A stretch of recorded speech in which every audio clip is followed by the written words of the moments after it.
Live from UBC Studios in Kampala, this is Good Morning Uganda Extra.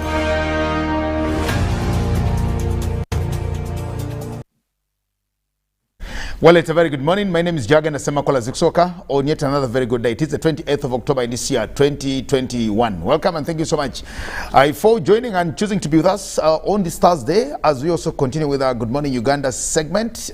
Good Morning Uganda Extra now. Welcome back from the team of Good Morning Uganda, just right there where you saw the entire team, and of course Chirabo Nyonyintono and the former Speaker of the East African Legislative Assembly, Margaret Nantongo Zua, of course, all through to Ruben Impima, and sports just right there as he was also looking at Gladbach thumping and beating Bayern Munich badly as it was just last night. Another very dream night for Gladbach, of course, beating Bayern Munich. Now back to the GME Extra this morning. We'll be joined by some young African in Toronto, Canada this morning to talk about quite a number of things, and of course Africa's rebirth. Now Mr. Enoch Tumwine will be speaking to us very shortly, and he's the founder and president of the African Rebirth. We are happy to have you and of course to see you, Mr. Tumwine. A very good morning. Good morning, Mr. Jagenda. Well, I'm happy to hear you, and I'm happy to see you where you are. What's the time in Canada right now where you are? It's 3 a.m. 3 a.m. 3 a.m. Well, so it's a good morning. Well, I'm happy to have you. Thank you so much for joining us on thank you so much. UBC TV Good Morning Uganda Extra on this particular day. Now, I know that you are the founder and the president of African Rebirth.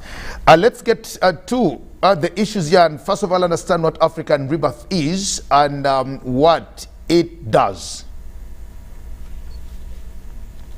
Thank you so much, Mr. Jagenda. I'm glad that you host me, and thanks for giving me time to talk about African Rebirth.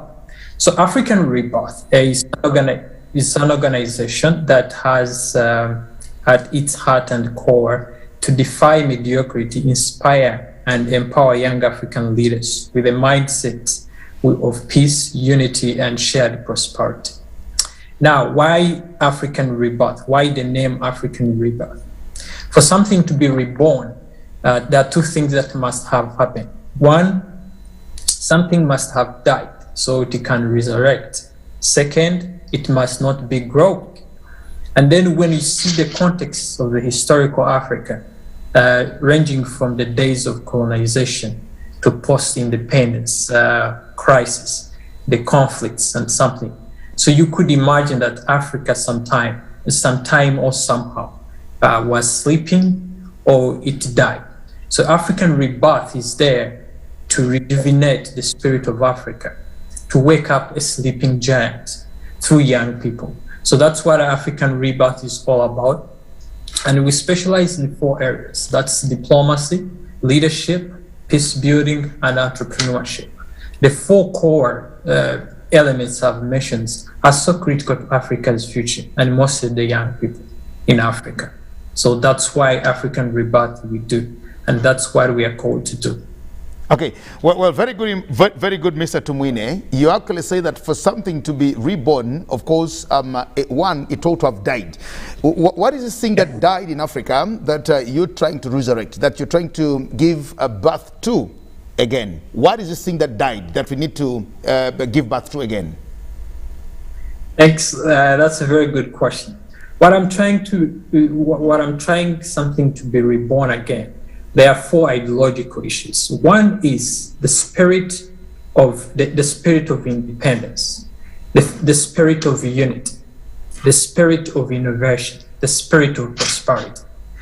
Look at our historical empires that existed and flourished through the 15th century or the 19th century. Look at the empires like Songhai Empire in West Africa. Look at the empires like Mali Empire.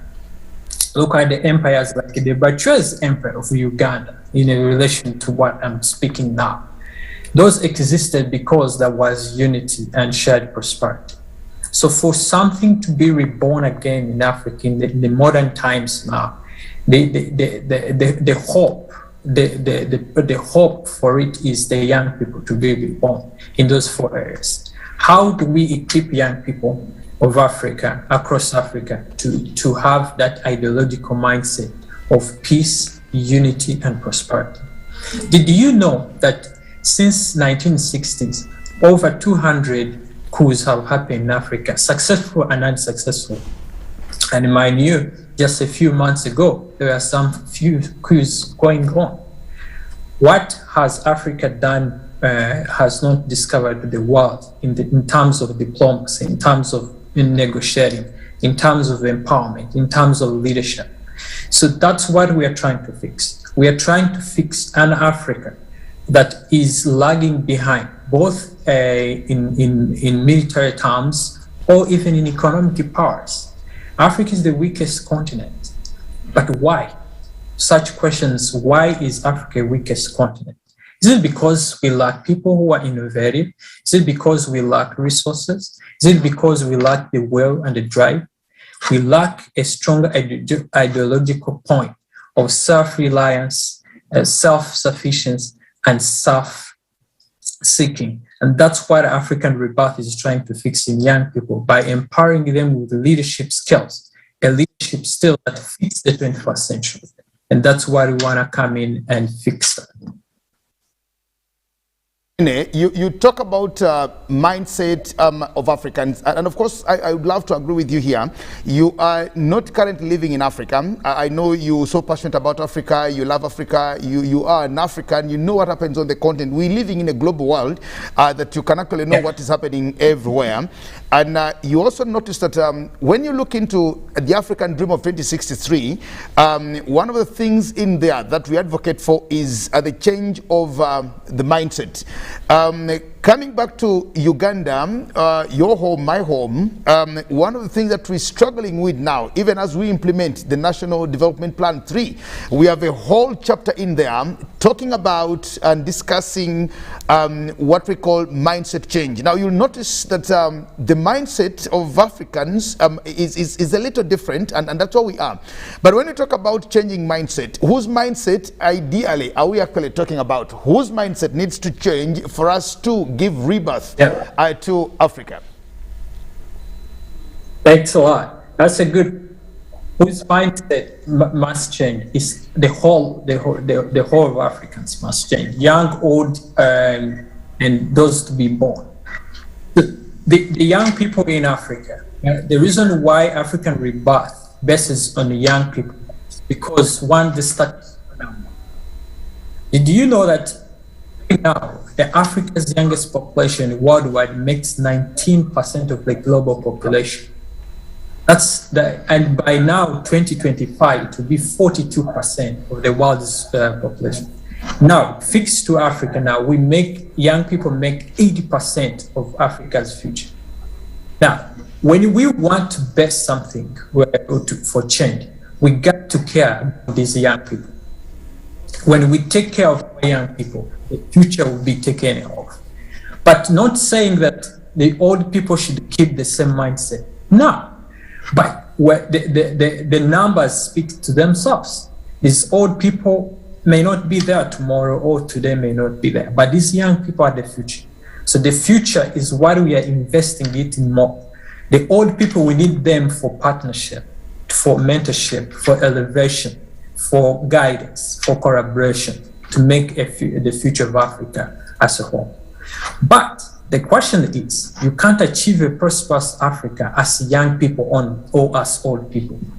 We need to have a line of communication, a line of where there is no divide in ideological shift, even the generation shift. Collaboration, embracing one another, embracing and tapping the potentials of young people, giving them opportunities, but also young people being empowered, creating a system of empowerment of young people where they can develop their leadership skills and thrive in the economy. So that's the heart of Africa. It's young people. And that's why every country in the world tries to come to Africa. The Chinese or the Western countries are coming to Africa because the young people means innovations. The young people means labor. Labor is sufficient capital in the future. So that's the mindset. If we can change the mindset of young people, that's the future we are securing for Africa. Okay, Mr. Tumwini, what is our leverage? Yes. What is our leverage as Africans that we think we can actually give rebirth to Africa, we can empower our young people, we can actually change things and awaken this sleeping giant, as we call him and as we talk about him, this man called Africa. What is our leverage? What is this thing that we can actually leverage on and say, because of this and this and this, we can actually spur Africa to that very great continent that everybody will look to and admire and possibly reckon? Thank you so much. That's a very good question. What can we leverage on? The question is, what don't we have to leverage on? It's almost a proverb or a catchword that Africa has resources, abundant resources that are untapped. That's, we know it's almost the same. We know that young Africa, like I was saying, it has the youngest population in the world. We know Africa as a destination for investment. In the global chain of trade, Africa supplies the world. So what we leverage on, let's create leverage on our resources. Let's add value to it. Let's add value, because the more you add value, the more you add value, the more you increase your bargaining power in the international market for you to regain. But also the young people. Let's create jobs for young people. Let young people also be innovative. Go out there, take the first step, not be pushed. Let them be have an environment where they can create their own space of innovation, of ideas, of excellence. So we have a lot to leverage. Let's leverage on our humankind. The first resource of Africans are its people. That's where the foundation of it's all. Forget about minerals, forget about the timbers, forget about the gold, forget about the diamonds. The first and where the door stops is the young people and its people. If we develop our human capacity, equipping human development skills, scaling, changing the education system that will create more job creators and job seekers, innovators, thinkers of thoughts, of ideas in science, in arts, in everywhere. That's where we can make leverage, and also capitalize our natural resources to make them appear on the world market, not as losers, but as people are getting the lot. So that's why I say there's a need for leadership, a leadership that sees far. A lot of Mr. Jagenda, you've had this narrative: African leaders are corrupt, African leaders and this.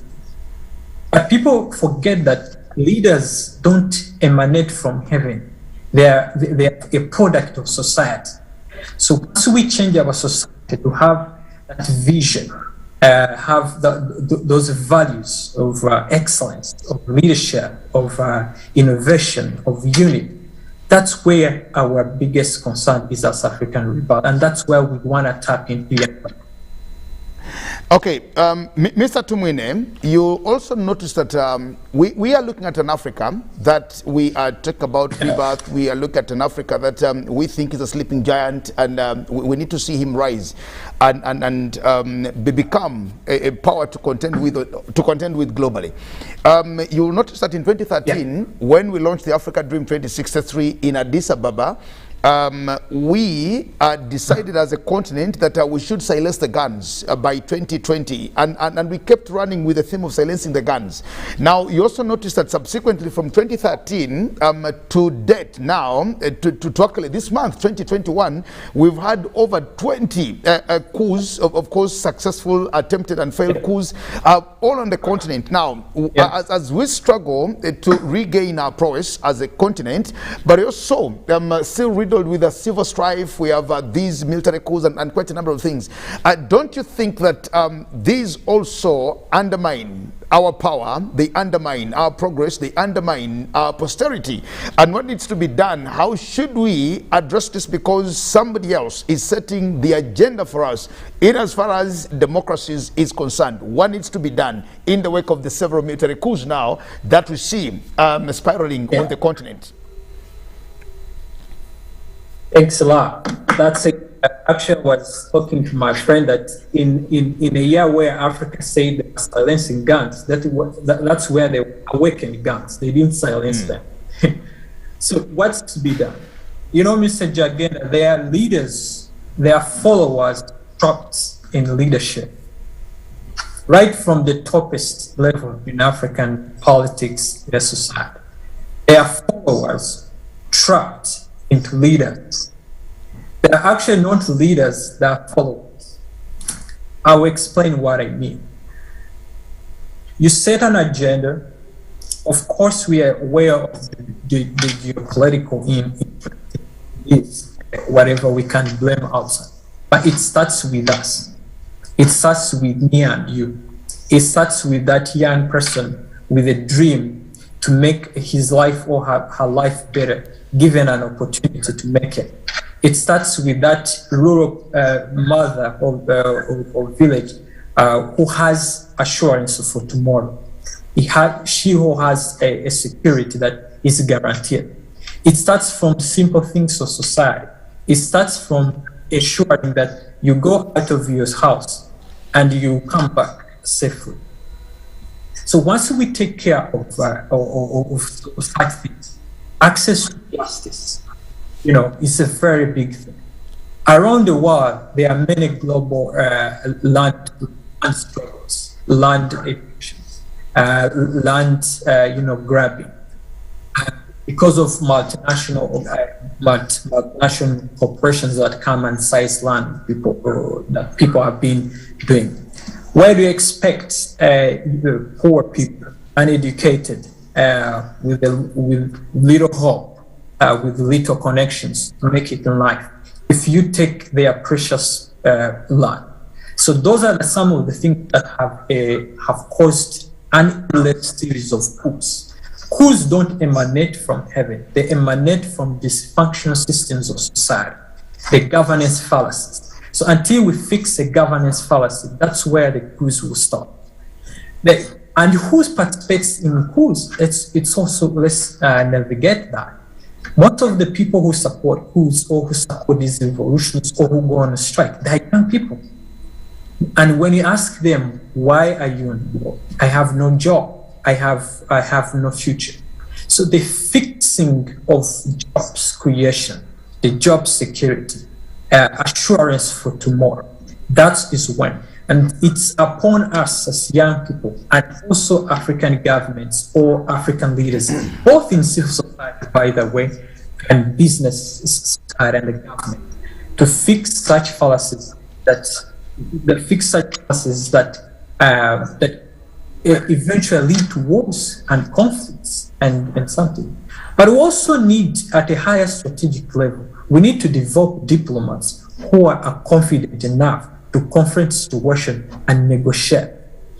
The power of diplomacy that has been lacking mostly formally historical. You have noticed that the most backward societies, that's where they are most fighting. Why do developed countries don't fight? Why? Is it they don't know how to use guns? Is it because they don't have muscles to use the guns or to shoot guns? Not at all. It is the systematic analysis of situations, that ability to interrogate situations intellectually, not by gun. And that's where we focus on also developing diplomatic skills? What key skills? Do you have the power to negotiate? Do you have the power to speak up your points and be heard? That is when we solve Africa's problems. Taking the little things of society and fixing them. Governance issues. I would say it again. We have so many leaders, we have so many followers trapped in the leadership that we call leaders. Okay, many African scholars have contended and of course said one of our problems is the miseducation of Africans. Now we are living and studying on an education system that is borrowed. We are living a democracy that is borrowed. We are living everything that is ideally not customized according to our own norms as Africans. And just because of that, we've also, you just talked about unemployment, which is of course a very big challenge to the continent. You will notice that many of us have actually studied, been given education, and willingly decided to take ourselves into, I will call it slavery, quote unquote. We've exported our human resource to go and do casual work elsewhere, evading and running away from the continent. And this is a continent that we think we should give rebirth to. You just talked about leveraging on our human capital, the population, there's so many people, the young persons and all the things. But yet again, the Tumines, the Semakolas and every other person, the Jagendas of this world are now again running away from this continent to just rather find a solace somewhere, very casual, whether professional, whatever that is. How shall we give rebirth to Africa when we are leaving it to nobody? Yeah, good question.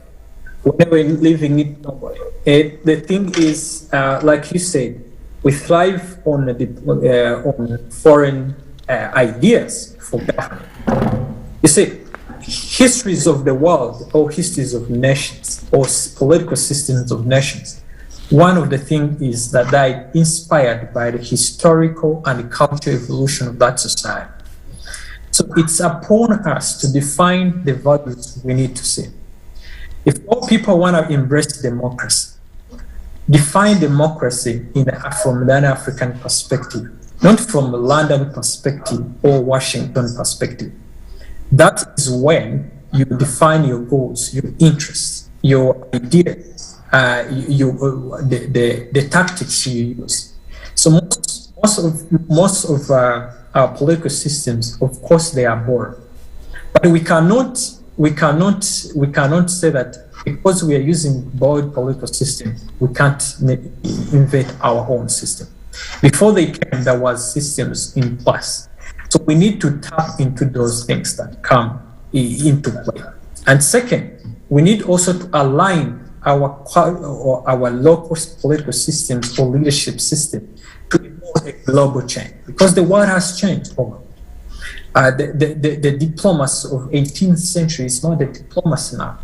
The tactics in international affairs is no longer today.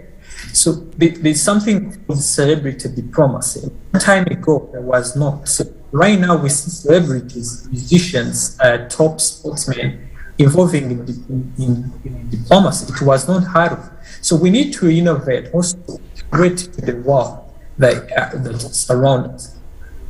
But fact be told, we cannot escape the global system of the world or separate ourselves from the global chain of power, of economy. It has taken over. But our main point is to survive without injuries in the global system. You know, in international system, there's what we call carrots and sticks. The problem that faces even the developing world across not only Africa is that we sustain more sticks and save more carrots. Yet carrots are supposed to be the means of survival that can lead us to a more prosperous future. So how are we going to fix that when everyone is running away? The problem is not to run away. The problem is to fix the greatest questions of our time. And that is fix governance systems. When we fix our governance system, that's when the salvation of Africa will come. So as African Rebirth, Mr. Tumwine, the president and founder there, what's your target audience, and who are the beneficiaries of your advocacies?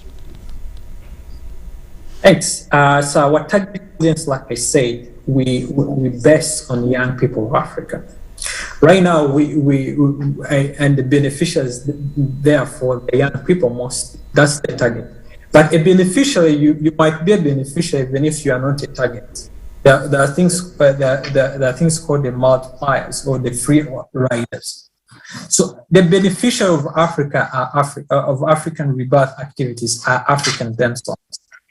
The changing of that mindset, the embracing of unity over division, the idea of prosperity, the ideology of prosperity, that whatever you do is to you to prosper. So the young people are our target audience, but doesn't mean that we reach out on the young people. It's an emblem of a lot of things, the old, the young. It's how we come together. For example, how do we do it? We have an ambitious plan, an ambitious program called the African Rebirth Leadership Initiative. It's a mentorship program. So we recruit young Africans from 55 states and train them for a period of 6 weeks. Now, a lot of complaint has been that our young leaders at high levels and the young people, there is a gap. So we want to bridge the gap. And how do we do it? So we invite the top leaders of African states to speak to young people, to connect with young people, to have a dialogue, for those great leaders in top leadership positions to mentor young people, to show them the way and to show them that they are for them, not they are against them. And that's what we capitalize on, creating that generational, bridging that generational gap between the highest senior leaders of leadership and the young people at a lower level of leadership. Because when people dialogue, that's where revolutions start, and that's where salvation starts, and that's where innovation starts. When people have a meaningful dialogue without fights and with respect and of all each one's intellect, and that is when the true rebirth of Africa will begin. When the young and the old and the unborn and the future born come together on the table and sit and have a dialogue. Okay. Well, thank you so much, Mr. Tumwine. We'll just take a break shortly and return, then carry on and continue with our conversation, talk about African rebirth, whether this is a reality or just a sheer dream. But of course, to our viewers, we with Mr. Enoch Tumwine. He's the president and founder of the African Rebirth. He's right now in Canada, speaking to us on a GMU Extra this morning. We'll take a break and return.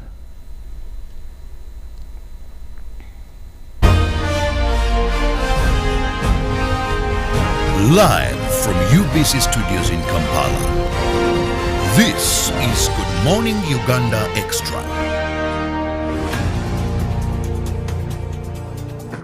Grow together with one of Uganda's largest companies. Apply for MTN shares for as low as 100,000 Uganda shillings. And when you apply using MTN Mobile Money, you get 10 free extra shares for every 100 shares you apply for. Dial *165*65# or use the MyMTN app to apply now. The terms and conditions of the offer and other important information are set out in the prospectus. For assistance, visit any MTN service center or Stanbic Bank branch countrywide or a licensed broker.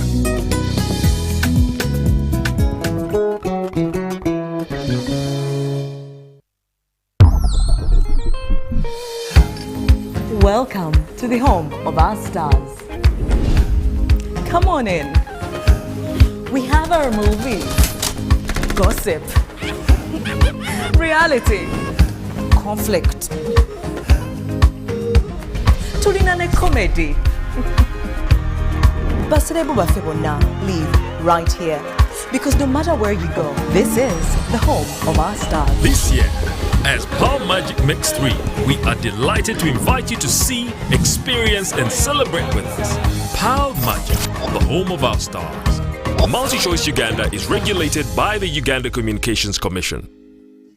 Ngawe nagambye kuleta muntu andi kwa kano ketwolekedde kabongo. Irudanga bagamba. kano ketwekedde kasufu nnyo kamala njagala olabe nga bwe nagambye tewemamaaza tulakalira maaso ku lutimbe wawawa. Patriotism is a feeling of love, devotion. Live from UBC Studios in Kampala, this is Good Morning Uganda Extra.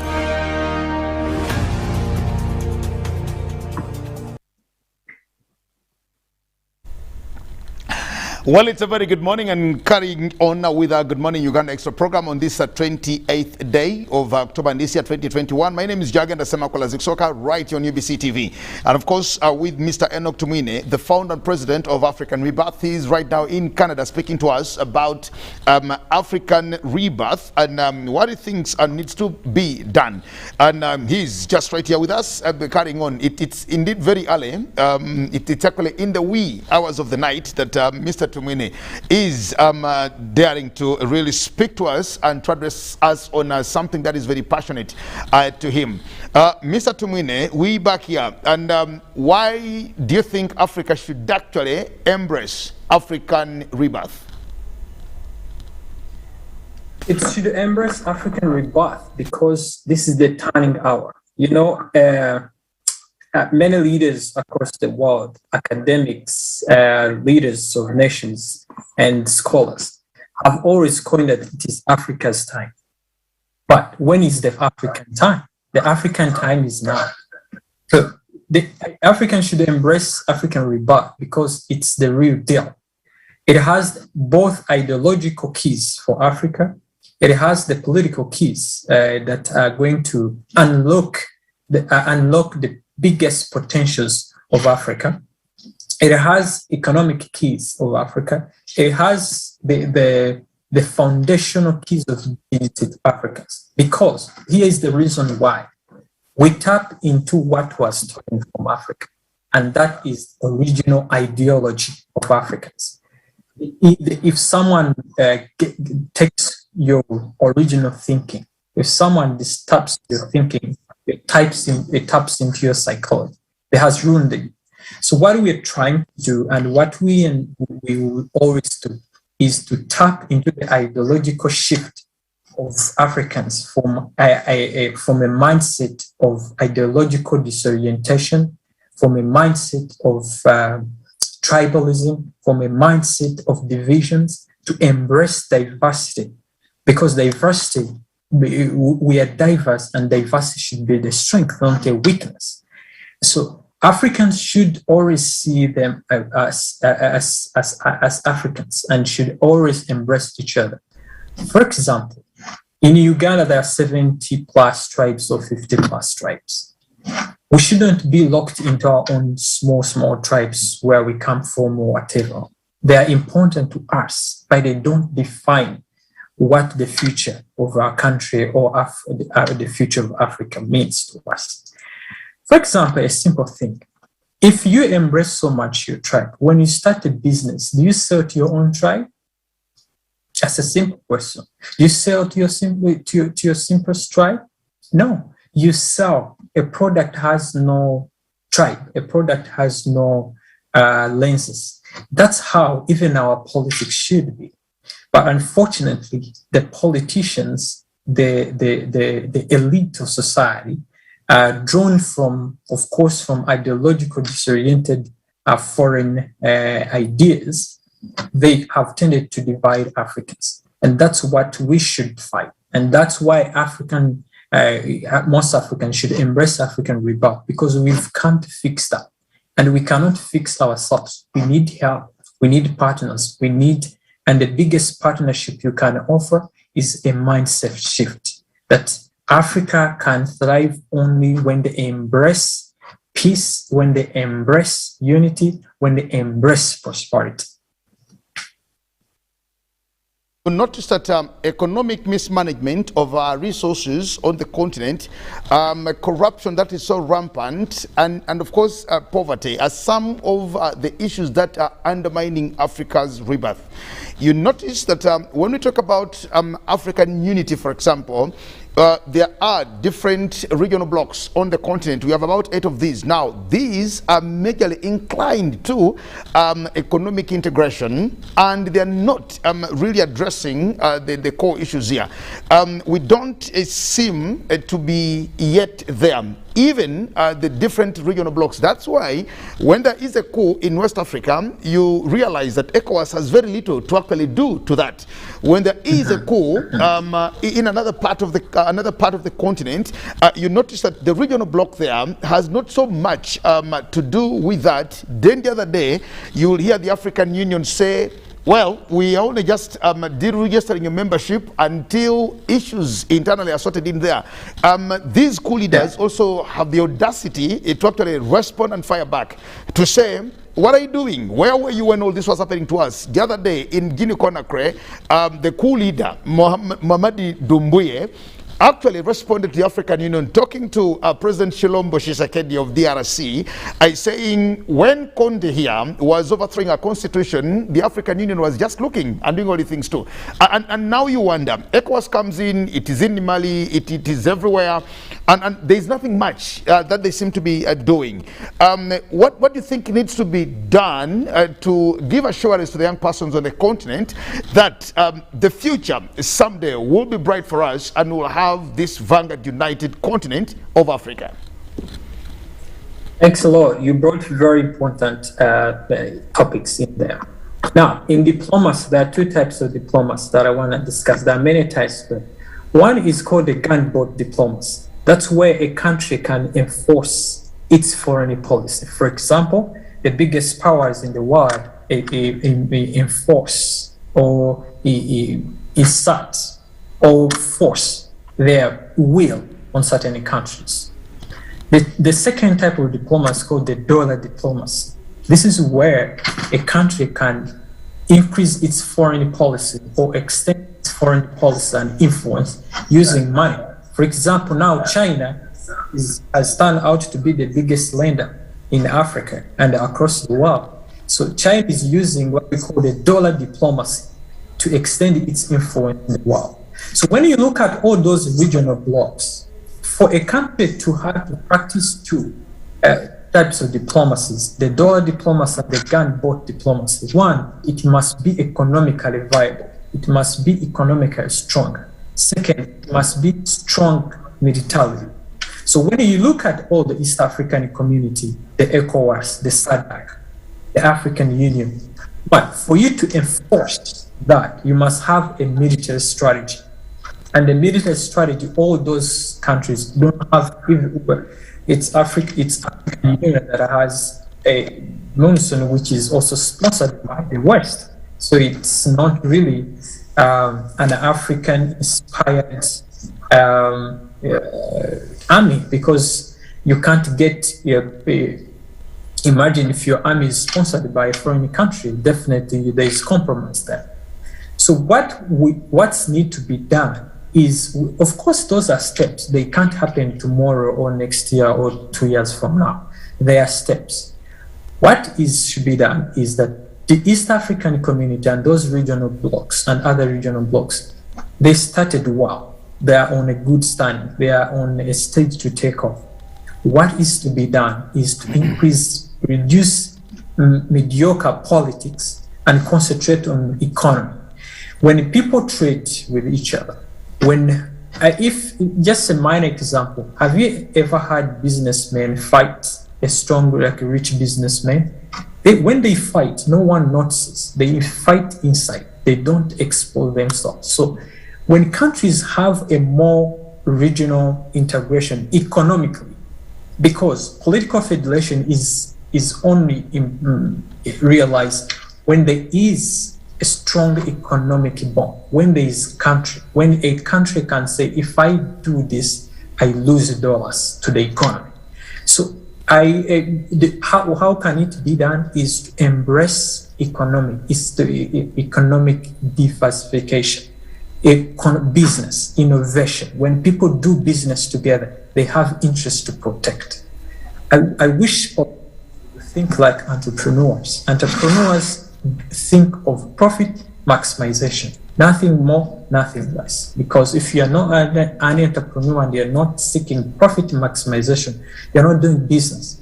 So what could be done is these countries to unite really, not celebrity politics, like, oh, there's integration, oh, there's something going on.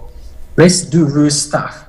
Let's kick out mediocre politics of little interest, of division, of tribalism, of fringing or suffering from being used as a geopolitical pawn in a bigger geopolitical strategy of other countries. So we have to define our interests first. As leaders, as young people, as we grow up through this, we need to define where are we doing wrong and where are we not doing. But the best thing to solve that is not actually politics. The politics can be fixed by business when countries come together and trade. For example, I want to give you an example. Do you think if, like, let's say, take like Uganda, had a strong economic tie or trade with Guinea Conakry, like they can lose millions and millions of money? Do you think all those countries, what would have been the reaction of Ghana? So before even you make a coup, you take care of your partner's interests. And so economic tie is a game changer to many of regional blocs and Africa's integration. And that's why I'm very excited I'm so excited about the African Free Continental Trade Area, because that is a game changer, and it should have started yesterday and yesterday and yesterday. But nevertheless, we should be on a good track, and that's how we can fix Africa's problems. And at African Rebirth, that's why we identify the idea and the concept of entrepreneurship, because we know if leaders make business together, if young people make business together, if nations make business together, there is a stronger bond tied. Okay, Mr. Tumwine, you talked about something here very important, the Africa Continental Free Trade Areas, which is one of the flagship projects of the Agenda 2063 of African Union. Now, to an already very impoverished population on the continent, to an employed lot of people, and people who endowed with the dependence syndrome. Do they even make sense of the Africa Continental Free Trade Area? Do they benefit from any of the things? All these are boardroom issues that are discussed by heads of states and a few persons who seem to understand them, and maybe the Tumines of this world that talk about African rebirth. Do our people seem to even get any meaning from these things?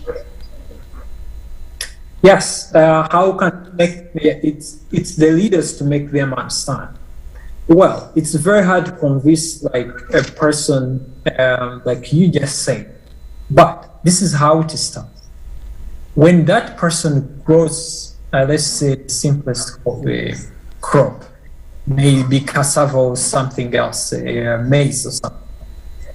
When that local farmer from a deep village has market to her product or to his product, and they can sell, because what is African Continental Free Trade Area is going to create is to create a more market for countries to trade.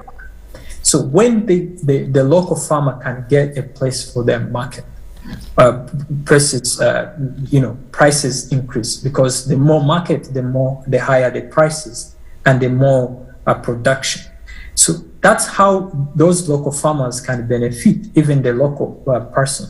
So it's upon the governments of Africa to explain or to use that meaningfully to create, because a bigger market creates more opportunities, creates more investors coming in and investing their stuff, creates more production.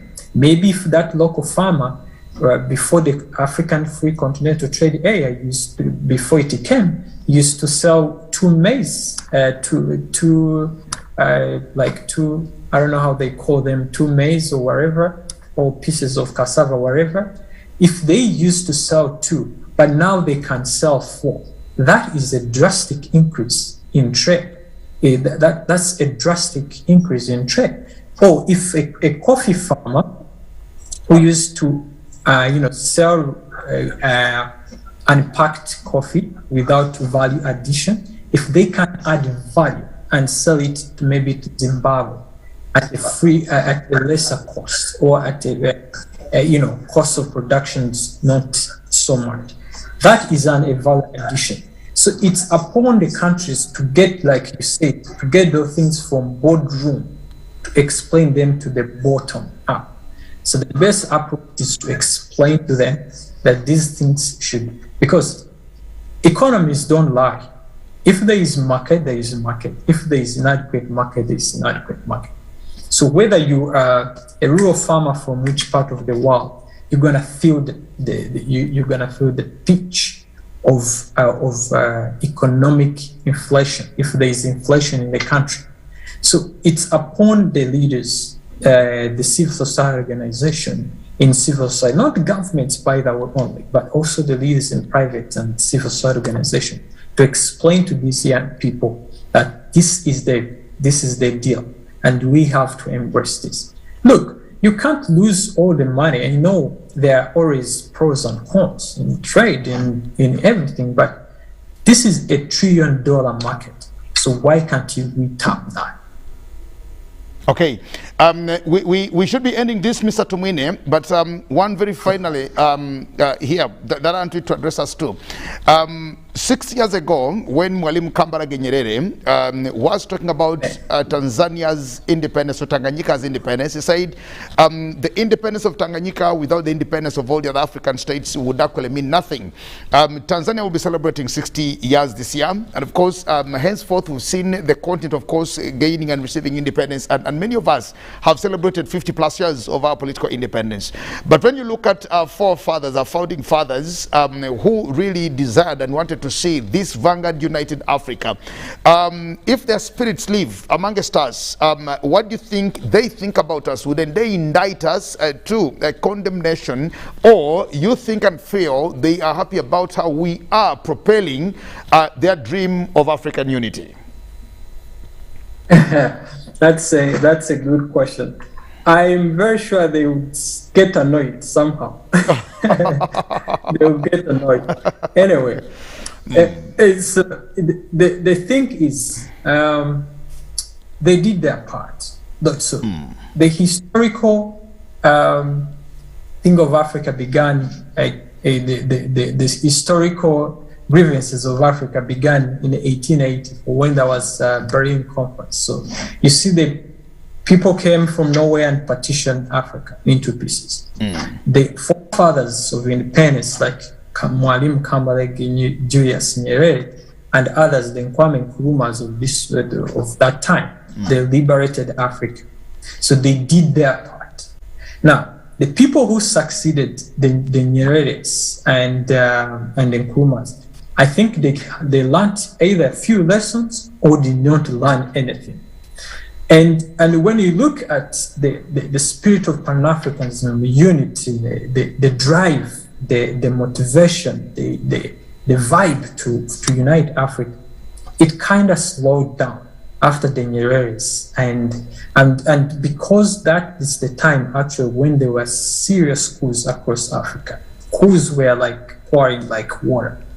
So how can we, the best way to make them happy, whether they're happy or not, the best way to make them happy, the forefathers, is to, it's not too late. That's what I must say. It's not never too late. We should regain a new spirit. We should change ideological shape. We should understand that the world has changed. It's no longer the East or the West, as past years has been. It's more of a collaboration.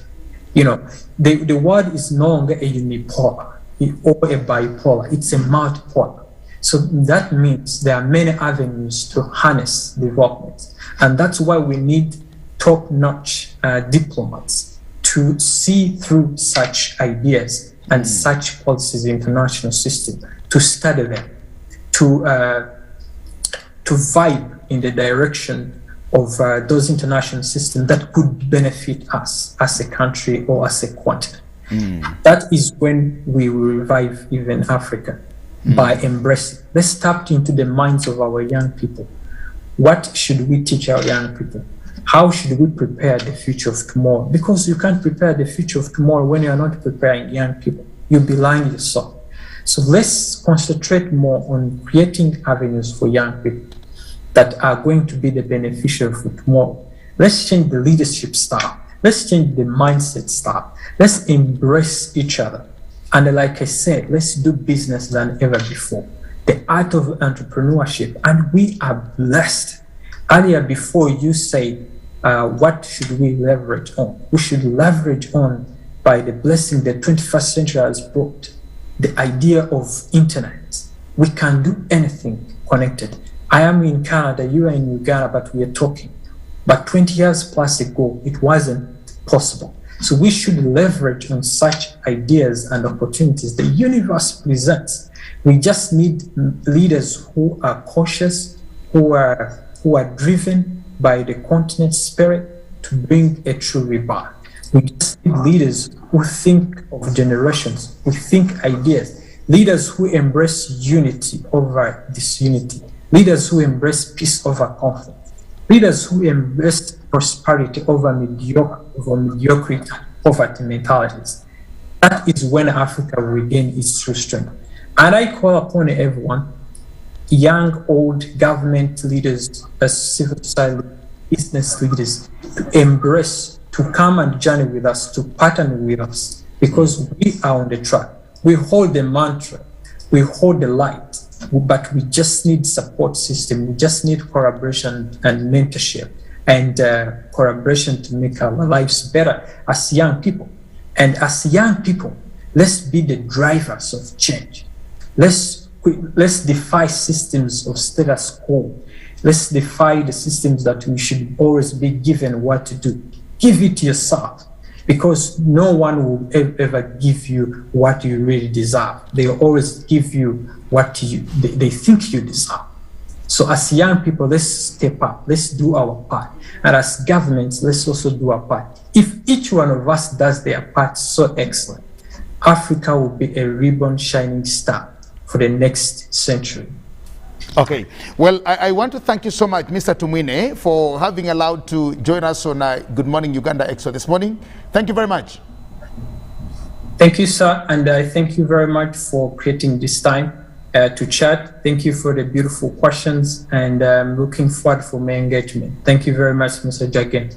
Well, thank you so much, Mr. Tumwine Enoch in Canada, for speaking to us this morning. Mr. Enoch is the president and founder of the African Rebirth, joining us right now from Toronto, Canada, very early in the morning, of course, speaking to us about what he thinks and feels should be the way for Africa to regain and to get back on its feet as that giant, and to awaken the giant, of course, in Africa.